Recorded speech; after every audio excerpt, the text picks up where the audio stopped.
moi je paye des impôts et en fait vous faites quoi avec? Je vous ai écouté parler, vous me dites la 7e puissance mondiale, j'en ai rien à foutre, excusez-moi. Vous ne pouvez pas me dire qu'un pédocriminel, un violeur de femmes, va aller se corriger en prison. Non. Demain, je vous le dis, ça arrive à ma fille, je le traque et je vous traque. Tous. Actuellement, la France est en train de vivre un véritable choc, un scandale moral. La disparition de la petite Liane vient de révéler un autre visage de la France. Bienvenue sur Ivano Gomez TV. Ici, on parle de sécurité, on parle de culture, on parle de science, on parle de tout ce qui te permet de comprendre le Gabon dans toutes ses dimensions. Alors si tu es nouveau, tu t'abonnes, tu likes, tu partages, mais surtout tu n'hésites pas de nous dire en commentaire qu'est-ce que tu penses. Le sujet d'aujourd'hui va nous amener en France. En France parce que c'est un scandale qui est devenu un scandale mondial et qui concerne en fait tous les États du monde. Et en tant que commentateur de l'actualité gabonaise, je ne pouvais pas passer sans parler de ce sujet. Pourquoi? Parce qu'il y a des Gabonais qui vivent en France, il y a des Gabonais qui ont fondé des familles en France. Et donc, par voie de chevauchement, nous sommes tous concernés par l'affaire de la petite Liane. Avant de commencer notre sujet, je vais vous laisser écouter un extrait dans cette affaire, un extrait de vidéo que j'ai recueilli sur les réseaux sociaux. Et ensuite, on va revenir pour pouvoir analyser la situation dans sa globalité. On y va. Je suis parent, j'ai une petite fille de 2 ans. Je vous ai écouté, je trouve ça lamentable. Mais lamentable. En France, moi je paye des impôts et en fait, vous faites quoi avec? Je vous ai écouté parler, vous me dites la 7e puissance mondiale, j'en ai rien à foutre, excusez-moi. On va rester. Non, mais j'en ai rien à faire. Moi, demain, je vous le dis, ça arrive à ma fille, je le traque et je vous traque. Tous. Qu'est-ce que ça veut dire ça? Je mets les moyens financiers, je traque, je règle le problème moi-même. Vous avez la trouille au plus haut sommet de l'État de faire un référendum concernant la peine de mort. On ne touche pas aux enfants. Ok? Je sais pas en quelle langue il faut que vous compreniez ces choses-là. Il a fallu ça pour qu'en fait ça fasse un sursaut. Mais jusqu'à quand? Parce que ça va baisser. Et il va y en avoir d'autres. Puisqu'apparemment, on a des pédocriminels dehors dans la nature, et ça choque personne, y compris votre patron premier. Il préfère faire, excusez-moi, une photo avec l'équipe de France, alors que ça vient d'arriver au même moment. Et là, quand j'entends, c'est son discours on a entendu là, tout à l'heure. Mais ce monsieur, il est lamentable. Vous avez un comportement, excusez-moi, monsieur, mais ça me donne envie de gerber. Alors, revenons au sujet en lui-même. La recrudescence des violences perpétrées sur les enfants et sur les femmes dans les pays occidentaux, notamment en France. Les pays de l'Occident ont souvent pour habitude de se gargariser d'être des pays civilisés, d'être des pays où l'excellence règne parce que ce sont des pays qui ont abandonné la barbarie. Mais en fait, l'affaire de la jeune Liane nous révèle qu'il n'en est rien. Dans ces pays, non seulement la barbarie y est la plus accrue, mais en plus, la vie humaine n'est pas respectée du tout. Mais au-delà du fait que la vie humaine ne soit pas respectée, il y a aussi le fait que l'État français en lui-même, puisqu'il s'agit de lui, est dans une crise morale profonde. Au-delà de la crise morale profonde, on a l'abandon des prérogatives par la junte masculine, mais aussi l'abandon des prérogatives de protection et, on va dire, de gestion et de gouvernance par les responsables de l'État. Vous savez, un homme politique est un garant du bien-être. Un homme politique est un garant de la sécurité de ses citoyens. Il est complètement inconcevable que dans un pays qui se veut respecté et respectable, on puisse encore avoir ce genre de scandale. C'est-à-dire, une maman constate la disparition de son enfant. Une maman constate une injustice perpétrée vis-à-vis de son enfant. Et surtout, on est en train de parler là d'une véritable violation de l'intimité fragile d'un enfant. L'affaire est reçue à la police et le dossier est classé sans suite. Ou alors, le dossier est classé comme étant un dossier qu'on doit pouvoir reporter parce qu'on est en train de collecter suffisamment de preuves. Vous avez besoin de quel genre de preuves pour juger une affaire où quelqu'un a été attrapé en flagrant délit ou plutôt quelqu'un est soupçonné d'avoir perpétré un acte sur un enfant? Un acte d'une telle nature ne peut pas et ne pourrait normalement en aucun cas être relégué ou reporté. Parce qu'il s'agit de la vie d'un enfant. L'être le plus fragile dans une république, c'est un enfant. Et cette affaire vient révéler le fait que, en réalité, l'État français n'aime pas ses enfants. L'État français ne protège pas la jeunesse française qui représente l'avenir de la France. Écoutez-moi très bien. Les gouvernants français doivent savoir que l'avenir de la France dépend de la jeunesse française. Et à cet égard-là, l'État français doit protection, éducation et tout ce qu'il faut pour le bien-être de la jeunesse française, et en particulier des enfants. Aujourd'hui, la question de la natalité en France est une question cruciale parce que les enfants naissent de moins en moins. Et c'est dans ce climat-là qu'on retrouve des criminels de grand chemin qui ont pris pour cible des enfants. Je pense que ce n'est plus possible. Les papas de la France devraient pouvoir se lever pour pouvoir non seulement condamner, mais poser des actes forts qui vont non seulement permettre d'interpeller l'autorité, mais qui vont aussi permettre à la justice, en fait, forcer la justice d'agir. Le laxisme en France est devenu une religion. C'est devenu pire qu'une religion parce que vous ne pouvez pas permettre qu'un enfant, une affaire où un enfant a été trouvé mutilé, un enfant a été trouvé complètement spolié dans sa dignité et sa fragilité infanto-juvénile. Et vous blaguez avec ça sous forme, oui, on n'a pas suffisamment de preuves. Mais vous parlez de quoi? Ça, c'est des affaires sous d'autres cieux. C'est déjà réglé. C'est déjà réglé parce qu'on ne peut pas se permettre de traiter un enfant de cette manière. Et puis, l'État est dans un état laxiste. L'État laisse les choses aller. L'État mène des enquêtes alors que la vie de l'enfant est déjà une vie détruite. C'est insupportable. C'est-à-dire que c'est une situation qui est totalement insupportable. Il faut que les populations françaises se lèvent. Il faut que les papas français se lèvent et qu'ils puissent mener des actes forts, que ce soit au niveau des préfectures, que ce soit au niveau des tribunaux, que ce soit au niveau des municipalités. Il faut que cette situation puisse changer en France et que plus jamais on ne puisse avoir de tels cas se répéter dans toute la France. Il faut que les papas de la France, les hommes de la France se lèvent pour lancer un message fort à l'État français, à la justice française, mais surtout aux autorités et à la police française de façon générale. Parce que ce n'est pas normal. Revenons dans le cas des incarcérations des pédocriminels. Normalement, une incarcération est censée être un séjour de dissuasion ou un séjour de correction. La question qui me vient à l'esprit est celle-ci. Qu'est-ce que vous voulez corriger chez quelqu'un qui viole des bébés? Vous voulez corriger quoi chez lui? Qu'est-ce que vous voulez faire passer comme message à quelqu'un qui a détruit l'intimité d'un enfant? Vous voulez lui faire passer quel message? Vous pensez que vous allez rectifier quelque chose d'aussi tordu? Vous pensez qu'un séjour carcéral suffit pour pouvoir soigner un tel traumatisme? Parce que c'est des oui.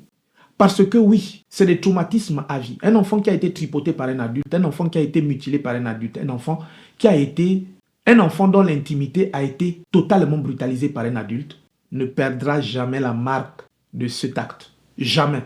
C'est un enfant qui est détruit à vie. Et donc, à cet égard, ne serait-ce qu'à cet égard, on ne peut jamais me dire que cet homme va aller en prison. Non, c'est pas possible. C'est-à-dire que je ne sais pas pourquoi les gens sont dans le déni en France, mais la réalité est telle que ce scandale devrait faire suite à un autre scandale. Le cas des pays tels que la Chine, tels que la Russie, tels que la Corée du Nord, ce genre de sujet est déjà réglé à l'avance. Ils ont déjà légiféré là-dessus. Ils ont déjà jugé que, bon, quelqu'un qui fait cet acte-là, on l'amène au laboratoire, bloc opératoire, anesthésie totale, et puis chimiquement ou alors physiquement, on enlève l'anatomie qui lui sert à détruire la vie des enfants, on enlève ça, on fait une ablation, on coud, et puis on le laisse aller. Normalement, c'est ce qui doit être fait, c'est ce qui devrait se passer. C'est ce qu'il devrait se passer. Maintenant, j'en appelle à la masculinité des hommes de France, des papas de France, des pères de France, des pères français. Prenez vos coronesses et agissez en conséquence. Il s'agit là de lancer un message fort à l'État français. C'est-à-dire, quelqu'un qui brutalise l'intimité d'un enfant. Déjà, on ne parle même pas d'une intimité. On parle d'une fragilité. Parce que l'enfant est fragile de tous les points de vue. Vous voyez, lorsqu'un enfant est né, c'est le symbole même de la douceur, de la fragilité. Quelqu'un qui brutalise un être aussi sain, aussi fragile, ne mérite pas de vivre sur notre planète. C'est-à-dire, il ne mérite pas de vivre sur Terre. Soit il va habiter sur Mars, ou soit on l'éradique. En fait, les pédocriminels, les violeurs de femmes, et toutes ces personnes qui se rendent coupables de tels actes, doivent être éradiqués de la surface de la Terre. Non, que dis-je? Ils doivent être éradiqués de l'atmosphère de la planète. Parce qu'en fait, cet acte est si grave qu'on ne devrait pas se permettre de leur donner un sursis. Cet acte est si grave qu'on ne devrait pas se permettre de leur accorder la moindre excuse pour essayer de comprendre qu'est-ce qui s'est passé dans... Non. Il n'y a rien à comprendre dans cette affaire. On les prend, on les met dans une fosse aux lions et ils se débrouillent là-bas. On les prend, on les jette au-dessus d'un volcan. Oui, c'est ce qui doit se passer. On a encore des volcans, non, sur la Terre. Je vais vous donner une solution qui est simple. On les prend, on survole un volcan et on les lâche. La solution, elle est aussi... C'est-à-dire que si vous le faites et que c'est filmé, c'est retransmis à la télé, vous allez me dire comment la chose va dégringoler d'elle-même. Oui, parce que c'est l'enfer. En fait, ce qu'ils font vivre à l'enfant, c'est pire que jeter quelqu'un par-dessus un volcan. La fragilité d'un enfant, c'est quelque chose d'indescriptible. Faire vivre à un enfant un tel traumatisme, c'est avoir détruit sa vie pour l'éternité. L'enfant ne perdra jamais ce souvenir. Et donc, de tels actes ne méritent pas qu'on essaie de légiférer, qu'on essaie de... Moi, je vois les gens dire, oui, il faut légiférer, il faut ramener la peine de mort. Oui, il faut ramener la peine de mort, mais il faut fabriquer de nouveaux formats de la peine de mort. Il ne s'agit pas ici de dire que on va essayer de légiférer, de les mettre en torture par l'électricité. Non, ça, c'est des actes déjà connus. Moi, je vous donne quelque chose de nouveau, quelque chose de révélé. On les prend, on les embarque dans un hélicoptère, pieds et poings liés, on survole le mont Etna et on les jette par-dessus bord le mont Etna. Et ils vont lire l'heure à partir du mont Etna dans la fournaise ardente. C'est de ça qu'il est question.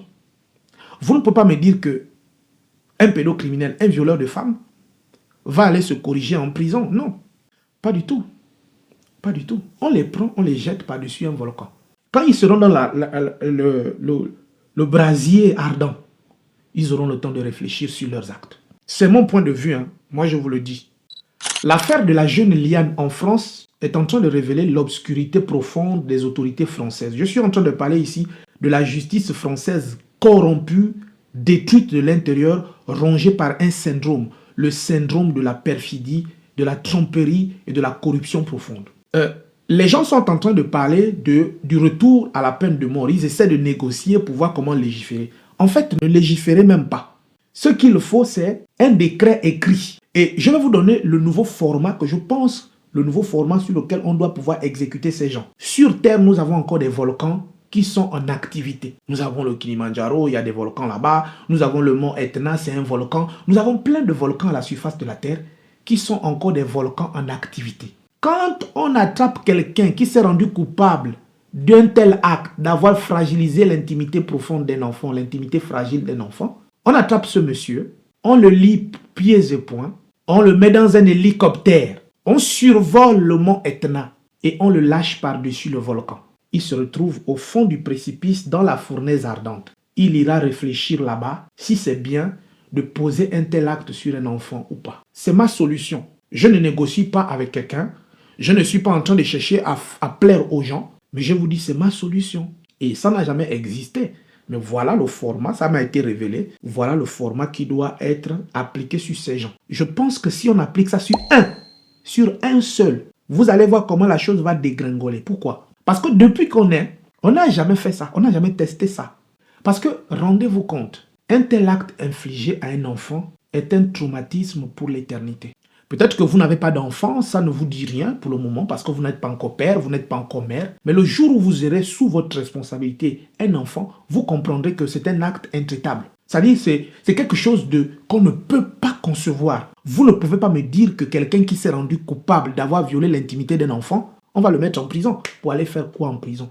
Le séjour carcéral est censé dissuader les gens, est censé corriger la trajectoire de quelqu'un. Mais sauf que une personne qui détruit l'intimité d'un enfant, ce n'est pas un être humain ordinaire. Voilà le véritable constat. C'est que ce n'est pas un humain déjà pour commencer. Et donc, on ne devait pas le traiter comme un humain, on devait le traiter comme on traite les moustiques. C'est-à-dire, quand vous avez des moustiques à la maison, vous faites quoi? Vous fermez les portes, vous allumez le Rambo, ou bien vous mettez du mosquito, ou bien vous coupez l'oxygène, ou alors vous mettez un gaz soporifique jusqu'à ce que tous les moustiques tombent. C'est exactement de cette manière qu'on doit éradiquer le mal qui est en train de détruire et de gangréner un pays où le taux de natalité est en chute. C'est pas possible. La France est un pays où le taux de natalité est en train de chuter. Et à côté de ça, tu as des gens qui viennent encore détruire le peu d'enfants qu'on a. Et moi, je vois les gens en train de tergiverser avec ça sur les plateaux de télé, essayer de débattre. Il n'y a pas de débat à faire. Vous voulez débattre de quoi? On débat pour des choses rationnelles. Mais là, il ne s'agit pas de choses rationnelles. Il s'agit de quelque chose de gravissime. C'est-à-dire qu'on est descendu au niveau des égouts. On n'est plus au niveau de la... Non, on est dans les conduits des égouts. On est au précipice, au fond, au cœur même du précipice. La seule manière de résoudre ça, c'est d'avoir une mentalité qui intègre la réalité du précipice. Prenez-moi ces gens, survolez le mont Etna et puis lâchez-les par-dessus bord. On les lâche au-dessus d'un volcan, ils tombent dans le volcan, et puis on les voit en train de... En tout cas, on ne les verra même pas, parce qu'avant qu'ils atteignent le brasier, ils seront déjà calcinés. C'est de ça qu'il s'agit. C'est de ça qu'il s'agit. Si vous continuez à débattre pour des sujets qui sont déjà tranchés sous d'autres cieux, mais c'est que vous voulez débattre pour rien. La Chine a déjà tranché. La Chine a décidé que quand tu es quelqu'un qui détruit l'intimité des enfants, on t'attrape, tu choisis, soit castration chimique, soit on te fait une ablation des parties génitales après une anesthésie totale, ou soit alors on t'exécute. Voilà, c'est comme quand tu choisis un plat dans un restaurant, on dit, bon, monsieur, vous avez l'habitude de détruire l'intimité des enfants, il n'y a pas de souci, bon, voici le menu. Vous choisissez ablation du pénis, castration chimique, ou alors exécution. Vous avez à choisir. Il n'y a pas de meilleur choix, c'est la croix ou la bannière. Voilà. S'il décide de survivre, bah, il va vivre avec un traumatisme à vie, exactement ce qu'il fait aux enfants. Voilà. Exactement ce qu'il fait aux enfants. S'il décide de prendre la partie où sa vie disparaît, bah, c'est exactement ce que certains d'entre eux font aux enfants. Les enfants qui sont décédés, le cas de la petite Liane, c'est une disparition qui est tragique. Les parents n'ont pas à s'excuser d'un tel acte. Le criminel n'a pas à être protégé par la loi, mais la réalité, elle est là. L'État français protège des criminels et expose les victimes. C'est de ça qu'il est question. Vous tous qui passez le temps à nous dire que la loi française c'est la meilleure des lois au monde, que la loi française est une loi sans faille, que la loi française est une... Voilà un cas qui montre que nous sommes au cœur du précipice parce que vous pouvez avoir réglé les problèmes sociaux, vous pouvez avoir réglé les problèmes d'immigration, mais ça c'est un problème qui est au cœur de votre République. Là on n'est pas en train de parler ni d'immigration ni de quoi que ce soit. On parle des gens qui ont une mentalité endurcie dans la destruction de la vie de la jeunesse, des enfants, des bébés. On ne peut pas rigoler avec. Il faut qu'on prenne les décisions les plus brutales, les plus radicales. Là, on prend la raison, on l'embrigade dans un paquet, on la met d'abord de côté. Il s'agit de régler un problème vital. Parce que si la vie des jeunes, la vie des enfants est détruite, imaginez ce que la France sera dans 10, 15 à 20 ans. Si tous les enfants de cette époque sont des enfants qui ont subi des traumatismes, ça veut dire que la France qu'on aura sera une France de personnes traumatisées. C'est de ça qu'il s'agit. C'est-à-dire que ce n'est pas un petit sujet. Il ne s'agit pas là d'un petit sujet où on essaie de résoudre, oh non, la peine de mort. Non! Il faut éradiquer le mal à la racine. Et la seule manière d'éradiquer le mal à la racine, c'est que même toutes les personnes qui se sont rendues coupables de cet acte ou qui sont soupçonnées de cet acte doivent être poussées aux aveux et on les éradique. On les efface de la surface de la planète. C'est mon avis et je l'assume. Même devant les médias, je vais répéter la même chose. Alors, merci d'avoir regardé cette vidéo et nous en profitons pour souhaiter toutes nos sincères condoléances à la famille éprouvée et aux différentes familles qui sont éprouvées depuis des années. Mais nous exigeons que justice soit faite. Il ne s'agit plus là d'une justice partielle, mais il s'agit d'une justice totale, c'est-à-dire une volonté manifeste de l'État d'éradiquer ce mal en commençant par punir toutes les personnes qui sont condamnées avec sursis dans des affaires similaires. C'est tout pour cette vidéo. Dites-moi en commentaire quel est votre point de vue. Quant à moi, je vous retrouve pour de prochains contenus. Jusque-là, portez-vous bien. À très bientôt. Ciao.